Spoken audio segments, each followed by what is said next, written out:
जय श्री कृष्ण।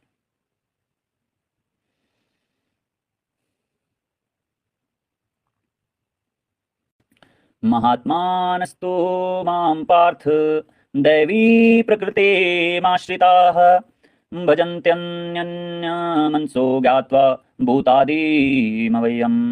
हे पार्थ, मोहमुक्त महात्मा जन दैवी प्रकृति के संरक्षण में रहते हैं। वे पूर्णतः भक्ति में निमग्न रहते हैं क्योंकि वे मुझे आदि तथा अविनाशी भगवान के रूप में जानते हैं। इस श्लोक में महात्मा का वर्णन हुआ है। महात्मा का सबसे पहला लक्षण यह है कि वह दैविक प्रकृति में स्थित रहता है, वह भौतिक प्रकृति के अधीन नहीं होता। और यह होता कैसे है, इसकी व्याख्या 7वें अध्याय में की गई है। जो भगवान श्री कृष्ण की शरण ग्रहण करता है वह तुरंत ही भौतिक प्रकृति के वश से जो है मुक्त हो जाता है। यही वह पात्रता है। ज्यों ही कोई भगवान को शरणागत हो जाता है वह भौतिक प्रकृति के वश से मुक्त हो जाता है। यही मूलभूत सूत्र है। तटस्थ शक्ति होने के कारण जीव ज्यों ही भौतिक प्रवृत्ति के वश से मुक्त होता है त्यों ही वह आध्यात्मिक प्रकृति के निर्देशन में चला जाता है। आध्यात्मिक प्रकृति का निर्देशन ही दैवी प्रकृति कहलाती है। इस प्रकार से जब कोई भगवान की शरणागत होता है तो उसे महात्मा पद की प्राप्ति होती है। महात्मा अपने ध्यान को कृष्ण के अतिरिक्त अन्य किसी और नहीं ले जाता, क्योंकि वह भली भांति जानता है कि कृष्ण ही आदि परम पुरुष समस्त कारणों के कारण है। इसमें तनिक भी संदेह नहीं है।